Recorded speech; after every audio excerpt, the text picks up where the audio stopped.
In 1991, a bank collapsed. Not a small community bank. Not a regional lender. The seventh largest bank in the United States. Gone overnight. $20 billion in assets. Vanished.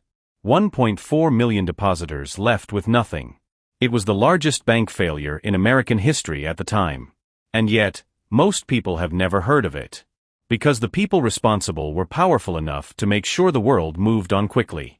This is the story of BCCI, the Bank of Credit and Commerce International, and the most audacious financial crime in banking history. BCCI operated in 78 countries. It had 1.4 million customers. It was trusted by governments, corporations, and ordinary families across the world.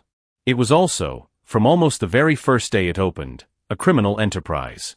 A fully operational bank built not to serve customers but to launder money for drug cartels, finance terrorist organizations, bribe world leaders, and systematically steal from every depositor who ever trusted it. For 19 years. Across 78 countries. With the knowledge of some of the most powerful people on earth. This is how they did it. And this is why almost nobody went to prison. The crime. BCCI was founded in 1972 by Aga Hassan Abedi, a Pakistani banker with a vision so ambitious it bordered on megalomania. He wanted to build the first truly global bank of the developing world. A bank that served countries and communities ignored by Western financial institutions. On the surface, a noble mission. Underneath, something far darker. From its earliest days, BCCI operated what insiders called the bank within the bank. A secret division, operating completely separately from legitimate banking operations, that handled an entirely different kind of client. Manuel Noriega, the Panamanian dictator, used BCCI to hide drug money. Medellin Cartel, Pablo Escobar's operation, laundered hundreds of millions through BCCI accounts. The Abu Nidal organization, one of the world's most feared terrorist groups, was bankrolled through BCCI. But the criminal operation didn't stop at laundering. BCCI's leadership systematically looted depositor funds to cover mounting losses from bad loans and criminal liabilities.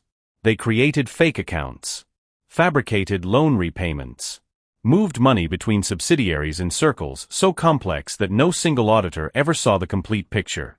By the time it collapsed, $20 billion had disappeared. And the 1.4 million ordinary people who had trusted BCCI with their savings discovered their accounts were worthless. The fatal mistake. BCCI's exposure began not with a financial investigation, but with a drug bust. In 1988, U.S. Customs ran an undercover operation called Operation Sea Chase, targeting drug money laundering networks. Undercover agents posed as drug money launderers and were directed repeatedly to BCCI branches to move funds. The evidence was overwhelming. BCCI pleaded guilty to drug money laundering charges in 1990 and paid a $14 million fine. That fine, which BCCI treated as a routine cost of doing business, triggered something its leadership hadn't anticipated. It attracted the attention of Robert Morgenthau, the legendary Manhattan district attorney, who looked at the $14 million settlement and asked a simple question. If the fine was that easy to pay, how much more was hidden? His investigators spent the next year pulling on every thread they could find.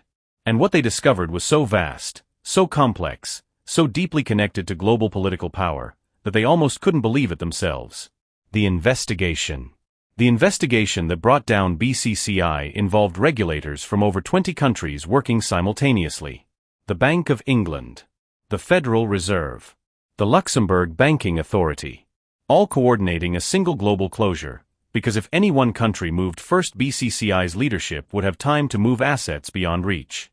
On July 5, 1991, regulators in 8 countries seized BCCI simultaneously.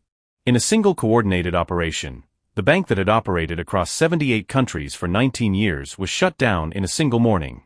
What investigators found inside was staggering. Fake loan portfolios worth billions. Nominee accounts used to hide ownership of U.S. banks, illegal under American law. Evidence of bribes paid to officials in over 30 countries. Intelligence connections so sensitive that certain evidence was classified by multiple governments and never made public. The full truth of BCCI, investigators later admitted, would never be known. Because too many powerful people needed it to stay buried. The verdict.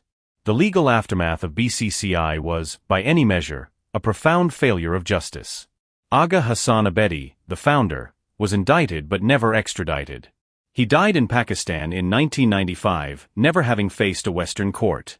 His deputy Suela Naqvi served less than 3 years in prison before being released. The Bank of England, criticized extensively for missing warning signs over 2 decades, faced no meaningful accountability.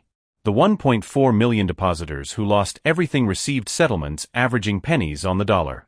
Several governments quietly buried their investigations when they discovered how deep the connections went, to intelligence agencies, to political figures, to institutions they depended on daily. BCCI became known in financial circles as the Bank of Crooks and Criminals International. A joke that wasn't funny to the 1.5 million people who lost their savings. Or to the investigators who spent years chasing justice, and mostly found walls. BCCI wasn't just a bank fraud. It was a demonstration of how financial crime operates when it reaches a certain scale. It becomes too connected, too politically inconvenient, too embedded in the systems designed to stop it. The lesson forensic investigators took from BCCI was sobering. Some frauds get caught because someone notices a $4 receipt. And some frauds survive for 19 years because T.